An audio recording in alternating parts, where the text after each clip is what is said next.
Haleluya. Semua percaya katakan amin. Silakan duduk. Puji nama Tuhan. Haleluya. Shalom saudara. Puji Tuhan, senang ada di tengah-tengah saudara. Dan saya lihat cukup banyak kita yang hadir pada ibadah kedua ini ya. Padahal ini sudah hari libur panjang saudaraku ya. Saya berangkat dari pagi tadi dari Tangerang. Di tol aja sudah banyak mobil yang keluar kota gitu ya, sudah padat. Tapi saya bersyukur saudara ada di rumah Tuhan. Sebab memang kita perlu ada dalam hadirat Tuhan, amin. Dan itulah tema khotbah hari ini. Waktu saudara masuk tadi, saudara menerima warta jemaat. Di situ juga ada artikel yang ditulis oleh gembala kita. Hadirat Tuhan membawa pemulihan. Silakan. Jadi tema khotbah hari ini adalah kenapa nih? Di sini salah nih. Oke. Hadirat Tuhan membawa pemulihan. Mari kita buka Alkitab kita, Mazmur 22 ayat 4, kemudian Yohanes 4 ayat 23 dan 24. Ayat-ayat yang mungkin tidak asing bagi saudara, tapi mari kita baca ulang sekali lagi 3 ayat ini, sehingga kita boleh nanti masuk lebih dalam lagi mengenai hadirat Tuhan membawa pemulihan. Di layar sudah ada ayatnya, jadi tidak ada alasan untuk tidak membaca. Apalagi kalau bisa saudara buka Alkitab saudara, atau handphone saudara ada software Alkitabnya, atau gadget apapun yang saya miliki. Oke, kita baca sekarang Mazmur 22 4, 2, 3 ya. Padahal engkaulah yang kudus, yang bersemayam di atas puji-pujian orang Israel. Kita lompat ke Yohanes 4 ayat 23 dan 24. Oke, sudah ada juga di layar. 2, 3 ya. Tetapi saatnya akan datang dan sudah tiba sekarang bahwa penyembah-penyembah yang benar akan menyembah Bapa dalam roh dan kebenaran. Sebab Bapa menghendaki penyembah-penyembah demikian. Allah itu roh dan barang siapa menyembah Dia harus menyembahnya dalam roh dan kebenaran. Puji nama Tuhan. Sebelum saya lanjutkan untuk masuk lebih dalam lagi tentang hadirat Allah membawa pemulihan ini, saya mau cerita dulu sebuah cerita singkat yang pernah saya baca dan sungguh memberkati saya. Jadi katanya di akhir abad ke-19, tepatnya saya catat tahun 1891, adalah suami istri yang kemalaman di jalan waktu mereka mau pulang ke New York dari perjalanan mereka. Dan mereka tiba di kota Philadelphia sudah tengah malam. Apalagi cuaca kurang baik, sudah datang hujan mulai rintik-rintik. Mereka cari hotel-hotel besar di situ, ternyata penuh semuanya. Akhirnya mereka sampai sebuah hotel kecil dan dia datang ke resepsionis, dia bilang, "Dek, ada nggak kamar tempat kami menginap malam ini?" Resepsionis bilang, "Aduh Pak, sorry, memang kebetulan di kota kami ini ada 3 event besar sekaligus terjadi, sehingga hotel-hotel penuh semua. Hotel kami yang kecil ini pun penuh nih Pak," katanya. "Tapi melihat Bapak Ibu, saya tidak sampai hati untuk membiarkan Anda pergi nanti cari, ternyata nggak dapat juga kamar. Di luaran juga sudah mulai hujan. Bagaimana kalau Bapak lihat dulu kamar saya? Kebetulan saya dikasih kamar di hotel ini oleh pemiliknya. Nanti kalau Bapak mau, saya ganti spraynya, saya ganti semua alat-alat yang ada di kamar mandi, anduk, sabun segala macam, dan Bapak boleh nginap sama Ibu di kamar saya." Jadi suami istri berunding, daripada nanti cari hotel akhirnya nggak dapat lagi, coba kita cek aja dulu kamarnya katanya. Pendek cerita, pergilah mereka ke kamar resepsionis ini yang memang dikasih kamar di situ, yang ternyata bernama George Charles Bull. Supaya gampang di telinga kita panggil aja Charles. Okay. Dan setelah mereka sampai di kamarnya, oh lumayan juga, cukup rapi dia orangnya rupanya. Apalagi setelah ditukar spraynya, ditukar anduk semuanya. Akhirnya mereka putuskan nginaplah di kamar itu. Dan besok paginya setelah mereka selesai tidur, akhirnya mereka mau berangkatlah ke New York dan datang lagi ke resepsionis. Si Charles masih jaga di resepsionis. "Dek, kami mau pulang sekarang. Berapa harus kami bayar?" "Aduh Pak, gak usah bayar. Toh itu kan memang kamar saya Pak," katanya. "Ini biarlah pelayanan kami untuk Bapak," katanya. Alangkah kagetnya suami istri ini, sampai si suami bilang, "Aduh Dek, kamu luar biasa. Mestinya kamu bukan hanya resepsionis di hotel seperti ini. Mestinya kamu mengelola hotel yang besar di kota paling besar di Amerika ini," katanya. "Mudah-mudahan satu kali kelak kamu bisa jadi GM sebuah hotel yang besar," katanya. Waktu berlewat saudaraku, bulan berganti bulan, tahun berganti tahun. 2 tahun kemudian ternyata si Charles ini menerima surat dari New York. Pengirimnya adalah Waldorf Astor namanya. Yang seorang pada waktu itu, William Waldorf adalah salah satu orang kaya di New York. Jadi dia terima surat dari New York, dia bilang, Charles, saya mohon engkau boleh datang ke New York. Ini ada tiketmu untuk datang. Dan saya harap engkau tidak menolak. Ada sesuatu yang istimewa bagi kamu katanya. Yang mengirim adalah si William Waldorf ini. Pendek cerita, si Charles pun pergi ke New York. Dia disambut dengan sukacita, dibawa jalan-jalan di New York. Di Fifth Avenue, satu jalan besar di New York, di persimpangan 34th Street, ada suatu bangunan yang besar, saudaraku ya. Dan si William Waldorf bilang, lihat Charles, ini bangunan saya bangun untuk kamu kelola. Jadi mulai besok, kamulah GM daripada hotel ini. Alangkah kagetnya si Charles ini. Apa yang dia tanam, apa yang dia lakukan 2 tahun yang lalu, ternyata hasilnya luar biasa. Jadi pendek cerita, sejak saat itu dia jadi GM dari hotel namanya Waldorf Astoria Hotel. Kalau saudara suka nginap di luar negeri, saudaraku, yang namanya Hotel Hilton masih lewat dengan Hotel Waldorf Astoria ini. Jadi sekarang ini yang namanya Hotel Waldorf Astoria dimanapun, itu termasuk hotel kelas 1 di seluruh dunia, saudaraku. Dan waktu berlangsung terus, ternyata di bawah kepemimpinan si Charles ini, hotelnya maju berkembang. Dan karena si William Waldorf sudah tua, akhirnya dia kasih kesempatan sama si Charles begini. Charles, aku lihat bagaimana kesungguhanmu, aku lihat bagaimana engkau mengelola dengan baik, dan tiba saatnya sekarang aku berikan kesempatan. Aku sudah tua nih katanya. Jadi saya mau serahkan hotel ini untuk betul-betul menjadi milikmu. Cicillah modal saya, saham-saham saya yang kau boleh cicil dari keuntungan hotel ini, dan sehingga nanti kau bisa memilikinya. Dan luar biasa akhirnya pemilik hotel itu menjadi si Charles. Sebab dia akhirnya dari keuntungan, dari hasil yang dikelolanya bisa membayar cicilan untuk memiliki saham-saham si William Waldorf itu. Dan bukan hanya itu saja. Akhirnya dia bisa membangun hotel yang lain dan dia menjadi sangat kaya. Dan saudaraku, tapi walaupun demikian dia masih punya hati untuk mau berkorban untuk Cornell University sebagai seorang donatur yang luar biasa, juga berkorban untuk membantu anak-anak putus sekolah dan juga urusan sosial lainnya. Pendeknya, sejak saat itu hidup si Charles berubah. Dia menjadi orang yang diberkati. Luar biasa, cerita yang sangat menggugah hati saya. Tapi intinya yang saya lihat di sini adalah begini. Kalau kita menjalani hidup kita dengan benar dan menjalankan fungsi segala tugas kita dengan benar, maka berkat Tuhan itu bisa datang jauh melebihi apa yang kita pikirkan dan doakan sekalipun. Amin. Efesus 3:20 berkata apa?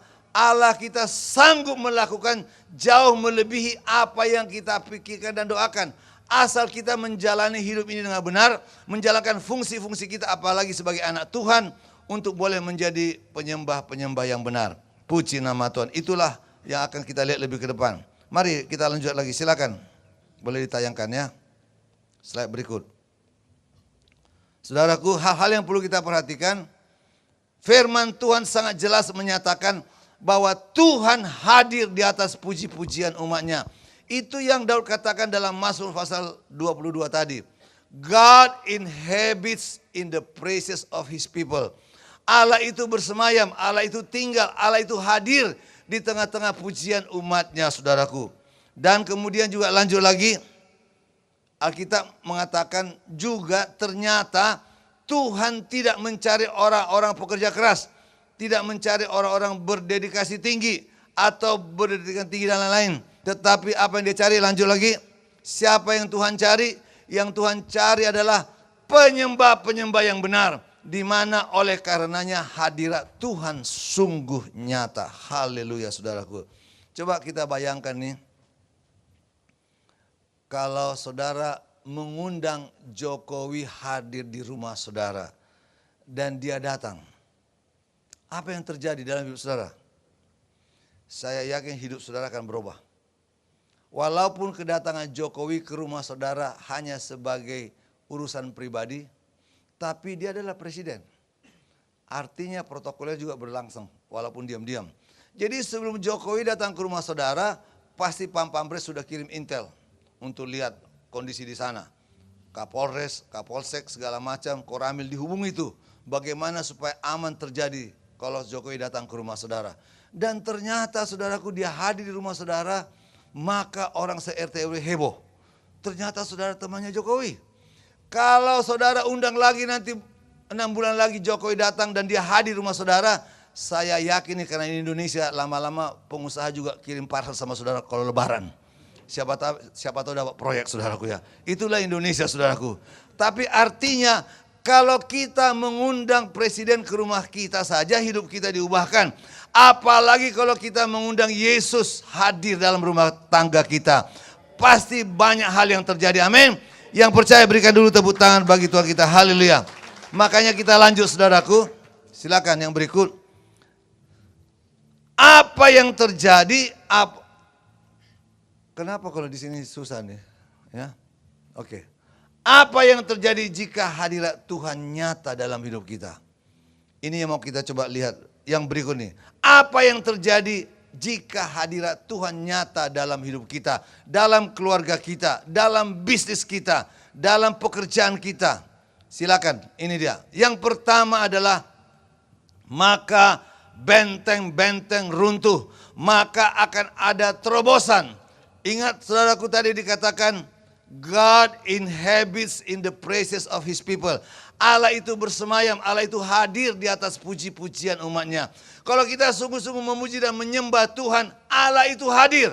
Sekarang coba nanti jadi PR saudara ini, baca Yosua pasal yang ke-6. Di situ saudara akan baca, ini ayatnya panjang maka tidak usah kita baca, saudara baca di rumah saja. Bangsa Israel pada waktu itu ada dalam perjalanan menuju tanah perjanjian saudaraku.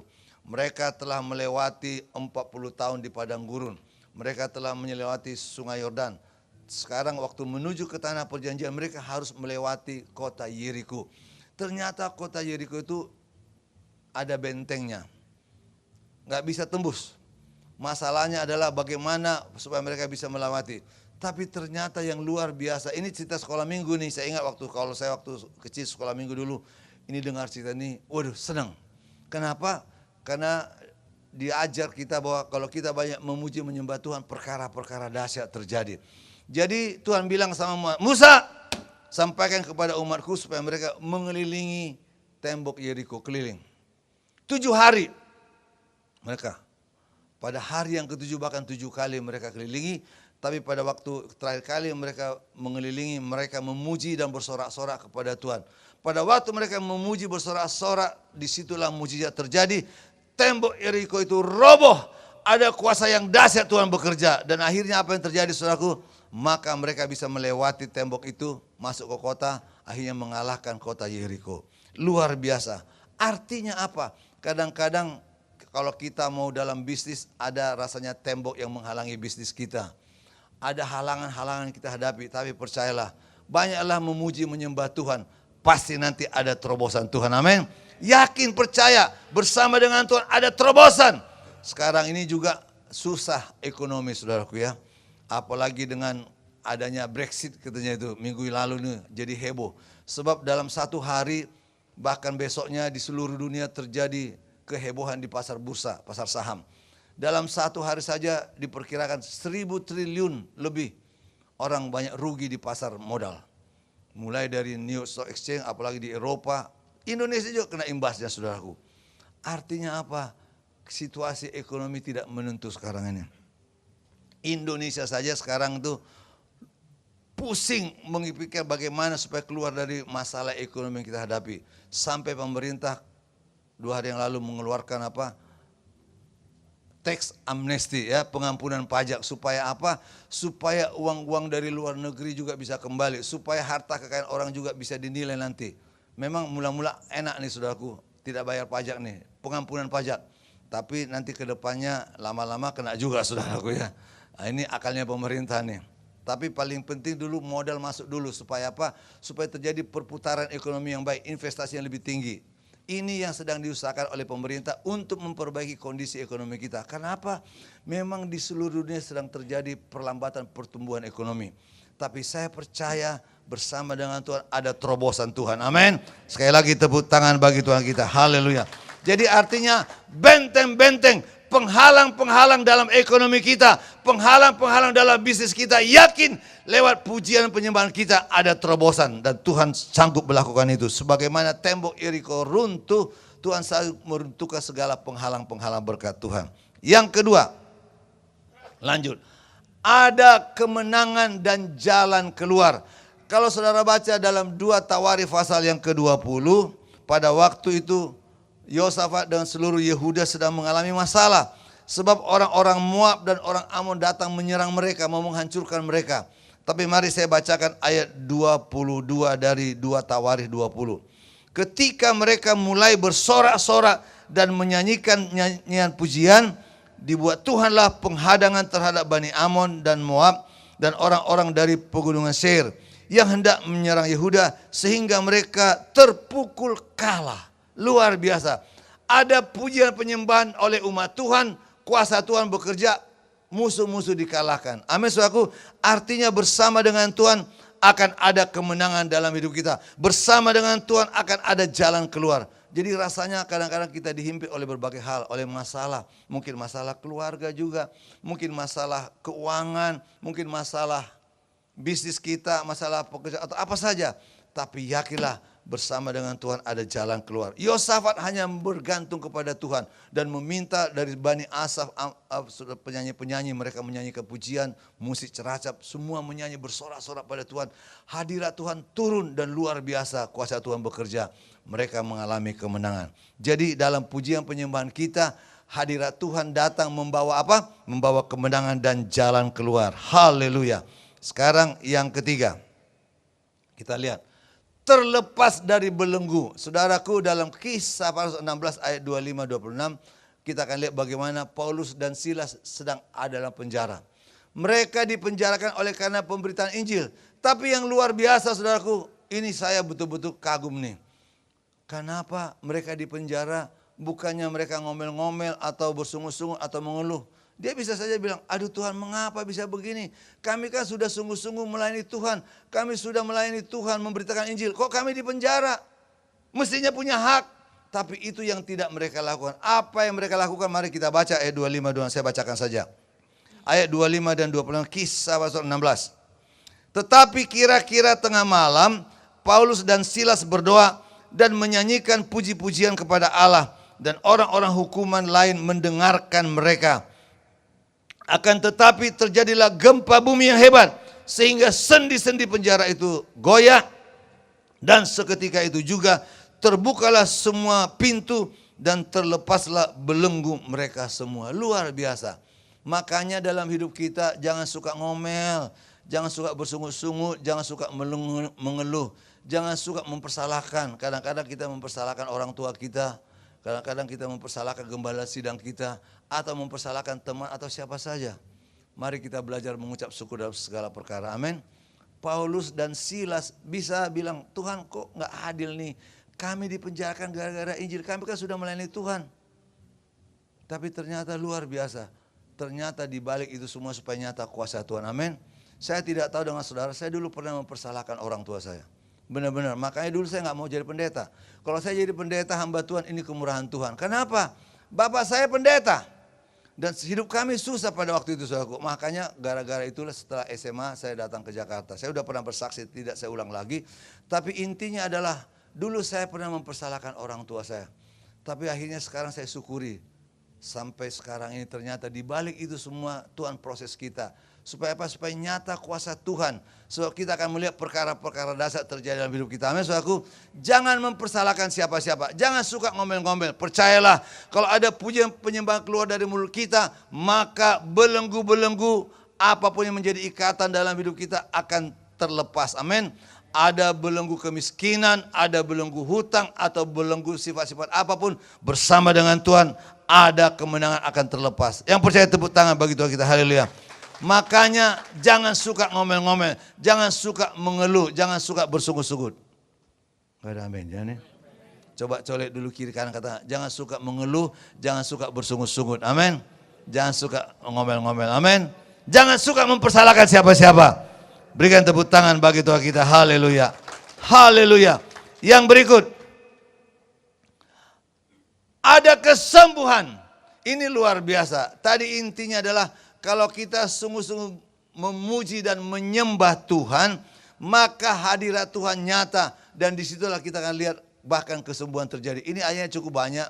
Tapi kata kunci di sini kalau saudara baca Matius 8 ayat 1 sampai 3, Matius 9 18 sampai 26, Matius 15 ayat 21 sampai 28, mereka yang mengalami kesembuhan itu karena mereka datang menyembah Tuhan. Menyembah dengan hati yang sungguh-sungguh, disitulah maka kuasa Tuhan dinyatakan. Ada kesembuhan. Saya mau katakan bagi saudara sampai hari ini kuasa Tuhan tidak pernah berubah. Amin. Saya bisa kasih kesaksian banyak dalam 2 bulan terakhir kemanapun saya pelayanan. Luar biasa Tuhan menyertai. Banyak tanda heran dan kesembuhan terjadi. 2 bulan yang lalu saya khotbah di Bandung. Boleh tanya di Mekarwangi gereja kita GB Bethel di sana. 3 kali ibadah di Mekarwangi, 1 kali di Pasca Square saudaraku ya.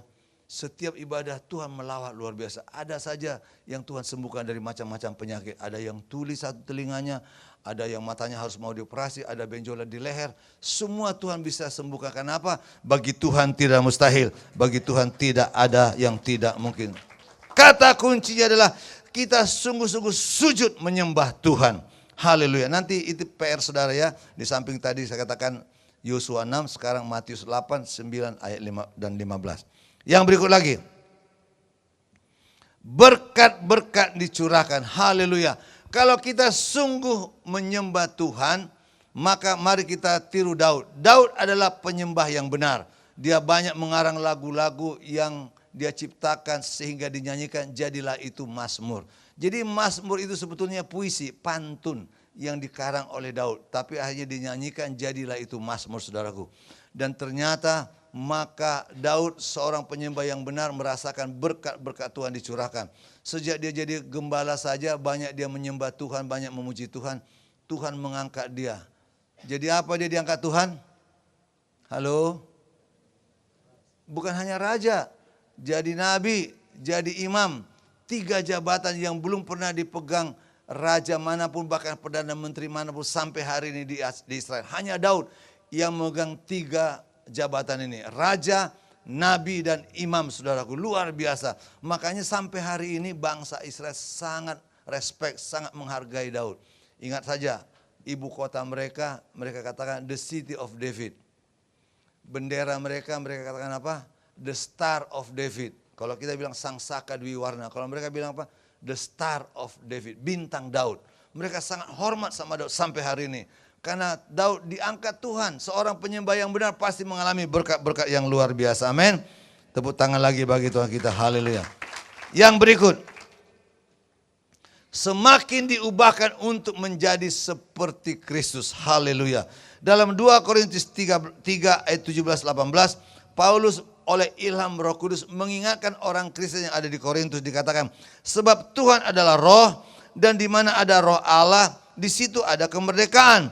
Dan kita semua mencerminkan kemuliaan Tuhan dengan muka yang tidak terselubung. Dan karena kemuliaan itu datangnya dari Tuhan yang adalah roh, maka kita diubah menjadi serupa dengan gambarnya dalam kemuliaan yang semakin besar. Dalam terjemahan bahasa Inggris dikatakan, from glory to glory. Kita akan diubahkan dari satu kemuliaan kepada kemuliaan yang lain, saudaraku. Itulah kalau kita mengundang hadirat Tuhan, yang adalah roh adanya. Kita menyembah Tuhan dalam roh dan kebenaran, kita akan diubahkan dari satu kemuliaan kepada kemuliaan yang lain. Ada nyanyian yang berkata, seperti Yesus, itu saja aku minta. Maka kita ini akan diubahkan. Pelan-pelan memang, tapi kalau kita terus mengundang hadirat Tuhan, segala yang tidak benar akan terkikis habis. Karena ada kuasa dalam pujian penyembahan. Amin, saudaraku. Jadi kita lihat lanjut lagi. Sungguh hadirat Tuhan membawa pemulihan. Amin, saudaraku. Dan sebagai penutup, apa yang harus kita lakukan sekarang?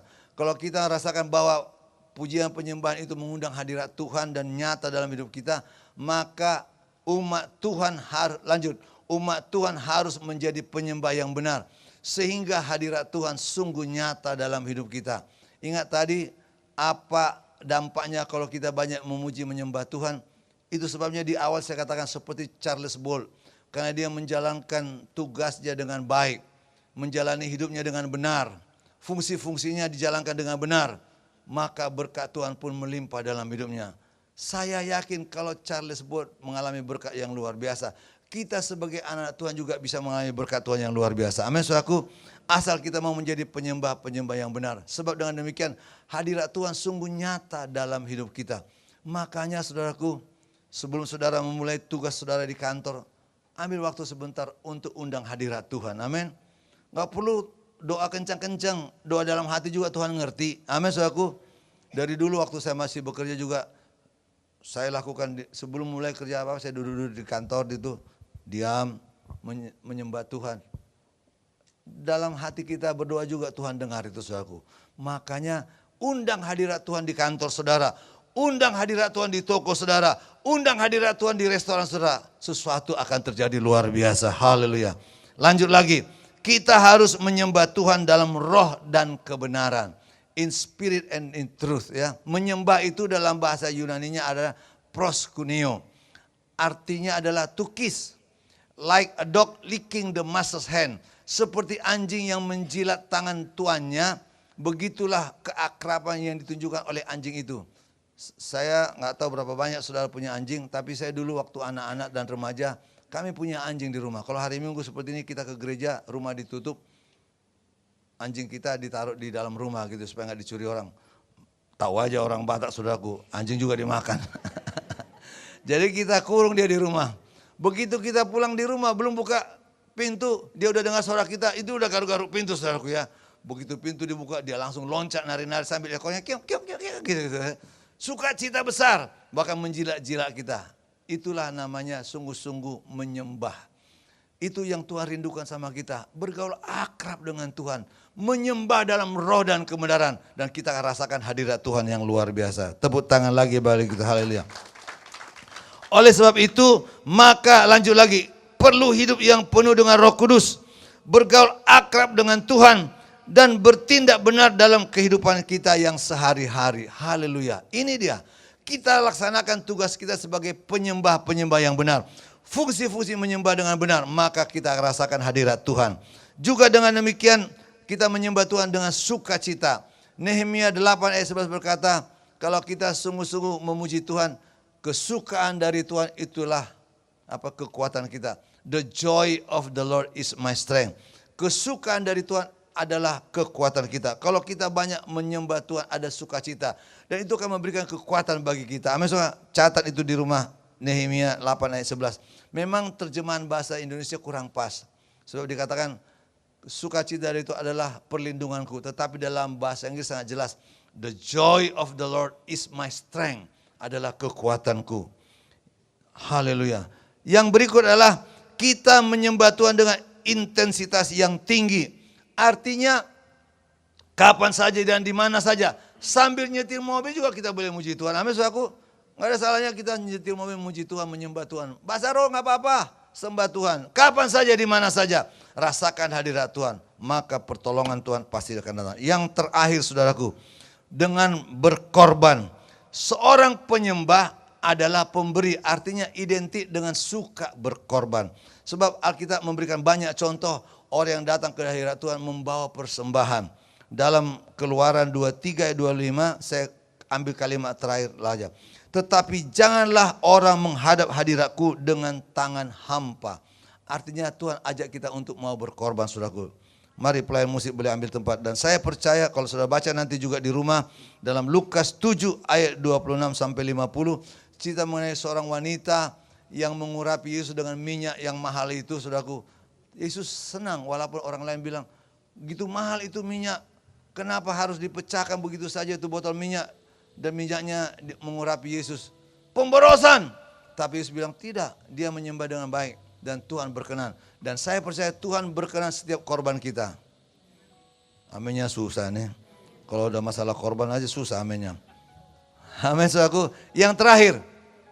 Maka saudaraku, sebagai penyembah yang benar kita harus siap berkorban.